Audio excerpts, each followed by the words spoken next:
All right, so I was thinking about the video that I made yesterday about modern dating and about how like masculinity or the lack thereof is kind of the root of the modern dating problem.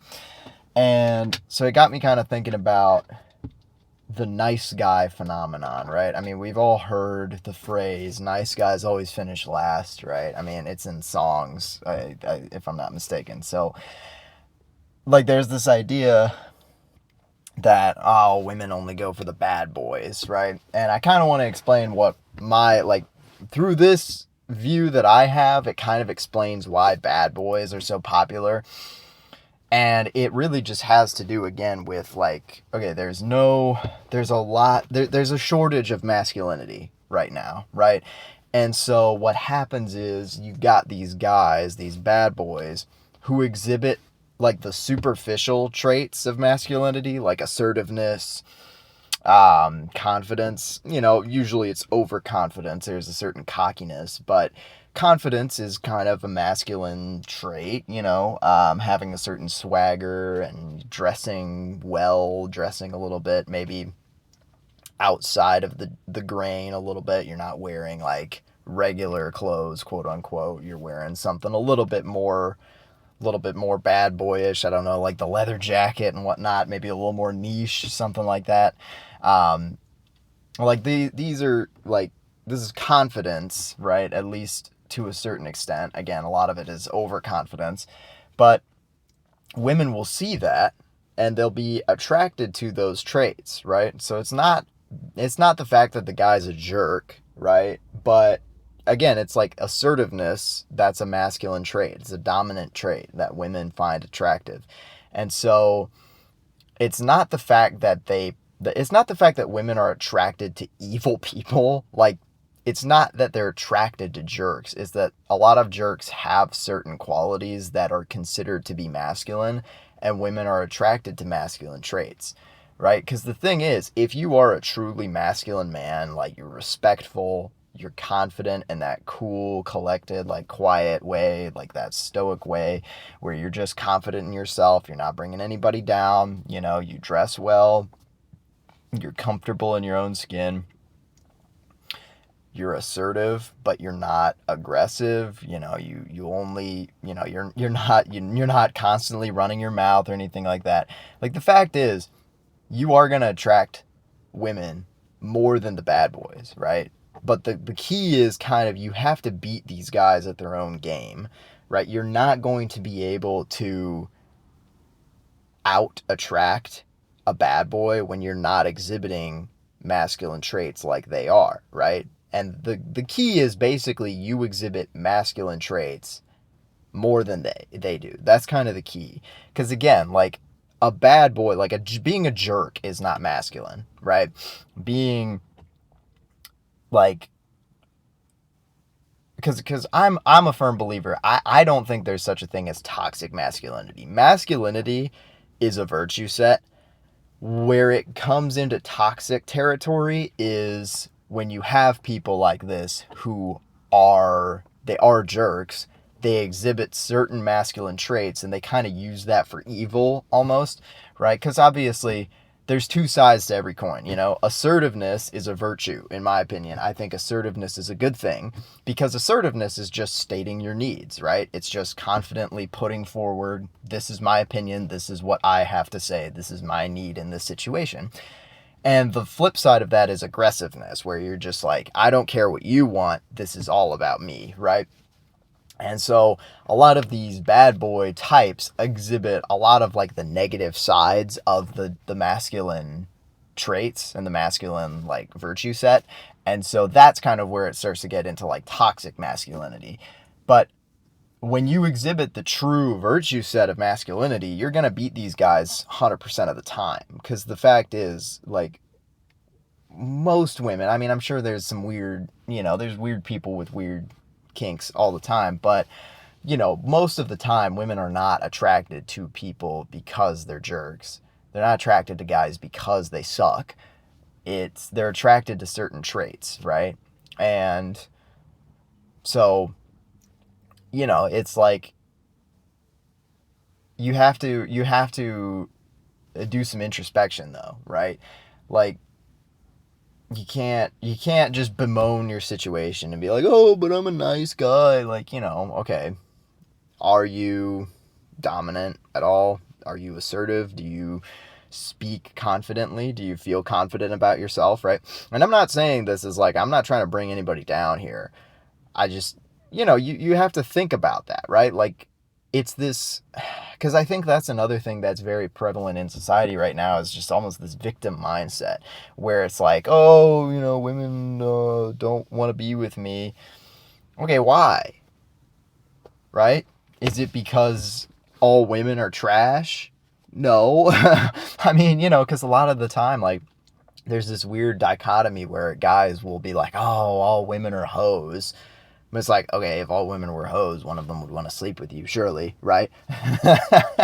So it's just like, and I know this is a tough love kind of thing, but it's like, if you're not where you are, if you're not where you want to be, you have to think about why that is, right? And this goes across the board. This is across the board, just a fact, no matter what, right? Like, it doesn't have to be in dating specifically, but just like, you have to understand, like, dude, if you're not attracting women, that's a you problem, right? It's not because all women suck. It's not because all women hate you. It's got nothing to do with that. You need to up your game. That's just a fact. You need to up your game. And the good news is, like, there's so much that you can do to up your game, right? Start hitting the gym, get a better physique, right? That's going to impact your confidence as well. So you're going to become a more confident person. You're going to speak more confidently. You can also just start working directly on speaking more confidently, being more assertive, getting comfortable in social situations, right? Like, I mean, there's so much that you can figure out. And, the fact is, like, different people have different struggles, right? Like, maybe you're a guy, maybe you've got a good physique, but for some reason you're still not confident in yourself, or maybe you're a little too confident in yourself. I mean, because, like, there's a lot of different things that you can do too. There's a lot of different ways that you can be not confident. There's a bug on my knee. There's like, and I feel like confidence is one of the most important traits. So it's about, like, just being comfortable in your own space, right? And that's another thing, like, that these bad boy types, right? Like, because there's a big difference between confidence and arrogance, right? Confidence is positive. Arrogance is negative, right? Arrogance is basically like you bring other people down to elevate yourself. Arrogance is saying, I'm better than you are. Confidence is more just, I'm comfortable with where I'm at. Or at the very least, it's, I don't really care if you're not comfortable with where I'm at, right? Because, I mean, I think you can be confident and still have ambitions, right? Like, being confident isn't saying, oh, I'm totally fine with where I'm at, I don't need to improve anymore. Confidence is more just I'm comfortable with where I'm at. I don't think that I'm less than you. And I also don't really care if you aren't comfortable with where I'm at. It's confidence is just a more of like a, I'm okay with where I'm at, and that's all that matters kind of deal, if that makes sense. But, and I feel like I'm kind of drifting off topic here, but basically, like, the idea is, like, we need more masculinity, like true positive masculinity, and I'm a firm believer in that. I believe that very strongly.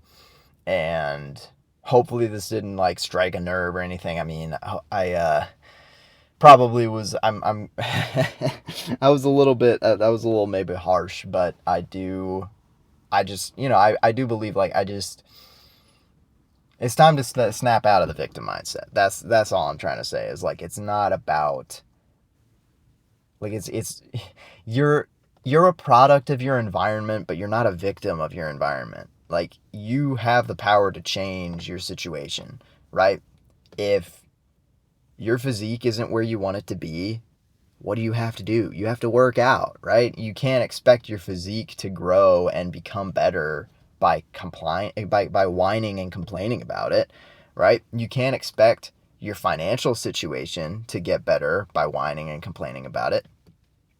So why are you on the internet complaining about how women are when you're not doing anything to actually be attractive to them, right? And the good news too is that to a certain extent, like once you begin to start to cultivate these masculine virtues, it's weird. It's a weird like cycle. Like you become more popular when you start to care less about being popular. And you become more attractive when you start to care less about being attractive, right? I'll give you great examples of this. Like these looks maxing influencers, like, are arguably some of the least attractive guys outside of a physical standpoint, right? And to be fair, this is me as a straight guy saying this, so you could take it with a grain of salt, but I can acknowledge when a guy is attractive, right? I can acknowledge when a guy has desirable traits. But the fact is, these looks maxing YouTubers and streamers and influencers, they're just not attractive people, right? And I'm talking about maybe a little more than just the physical here, because like I guess technically they are doing things to optimize their looks. I personally don't see the appeal. Some of these guys don't look. Some of these guys look kind of weird too, and I'm not usually the kind of guy to be like, oh, you look weird, like. But for a streamer whose whole shtick is looking attractive, some of them have a little bit of a weird look to them. But it's like that's your whole personality too, is like just looking good. Like there's no substance there, you know? And oh man, where was I going with that? I like lost my train of thought, but like hopefully you kind of get where I'm going with that. Like just we need more truly just masculine people, right? Oh, where I was going with this. Yeah, the less you care about being attractive, the more attractive you become. These looks maxing people care so much, like their whole personality is about looking attractive.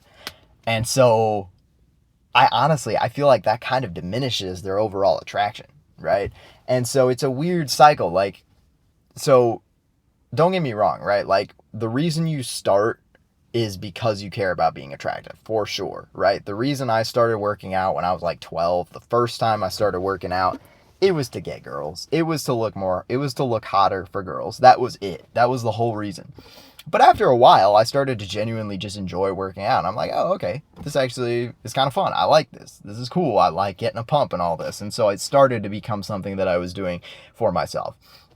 And that's the good news about masculine traits, is like as a whole, is once you start to cultivate these traits, you almost start to care less about attracting women, because you're like, okay, I'm becoming a little bit more like your personality starts to ground itself, and you start to care less about external validation in a way, and you start to understand that, okay, this is not an end all be all. This is not, I am not just one thing, right? I'm not just two things. I am a well-rounded person.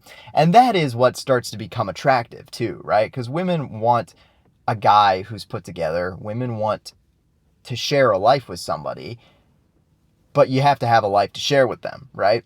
And so if you are completely underdeveloped and you are kind of a half-baked person in a way, if you haven't done any serious work on yourself, then there's not as much to attract a woman there, right? There's not as much to attract a person. It's you have to understand, like, okay, I need to do some serious inner work so that I can become a well-rounded person, so that I actually have things to share with a companion, right? Because that's what it's about. It's about companionship, right? And that's another thing, right? It's understanding that dating should be a long-term thing, right? Dating is not about one night stands. It's not about swiping right or swiping left. It's not about hookups. It's not about the sex. That might be a banned word on YouTube, but I don't really care. It's not about it's not about the physical gratification. It's about companionship. It's about finding someone to share your life with, right? It's not about, oh, this person's hot, let me, that's not what it's about. That's not what a true masculine man is looking for in a relationship, right? So just understand, hopefully this video has helped you to understand that nice guys do finish last. And it's not because they're nice, right? Understand too that women don't not want a nice person, right? Like, it's not like they choose jerks over nice guys because they're jerks. It's the other traits, right? And that's the thing. Like a masculine man is going to be kind, right? But there's a difference between being kind and being nice, right? Nice, actually, the original, like, if you look up the etymology of the word nice, it actually used to mean someone who was like a pushover, someone who you could walk all over them. Like, nice actually used to, when it first was a word, it had a very negative connotation. And I think we need to bring that back, because the idea of a nice guy, it is a negative thing. You shouldn't be a nice guy, because a nice guy is a pushover. A nice guy just is like, oh yeah, whatever, haha, like, a nice guy is not a principled person. They're a people pleaser. They roll over. They don't take a principled stand on anything. And so, yeah, of course they're going to finish last. Like, it's not like, you don't, as a fellow man, you're not going to want that guy in your corner, because you know that they're not going to back you up when you need it. And as a woman, they're not going to want you in their corner, because it's like, oh, well, it's almost the same thing. Again, it's like, that they're not going to back you up, right? Because that's actually a pretty big thing, at least for the women that I've spoken to, like my fiance. She's got a couple sisters, they all seem to value this, like, okay, they want a guy who they know can protect them, both physically and, like, conversationally, right? Because there'll be like, let's say an argument happens with their family members. They want to know that their guy is going to take their side and isn't going to just roll over, right? So that's kind of what that's about. Hopefully that explained to you. Again, I know this was kind of like a tough love video for sure. So if you're a regular watcher, hopefully this didn't strike a nerve and put you off. It's just, this is something I feel very strongly about, and I just want to make sure that, like, I don't want to see any guy fail, and it's just very important to me, because, like, I mean, the male loneliness epidemic is a thing. It is very much a thing, and, the suicide rate is very high among men. It's actually the leading cause of death in men aged, I think it's like 15 to 30 something. I think, like, the leading cause of death for young men is actually themselves. And so I'm just trying to do what I can. But yeah, if you made it all the way to the end, I appreciate you. I know this is actually a long video, dang. But yeah, if you made it all the way to the end, as always, I appreciate you. I hope you have a great rest of your day. Peace.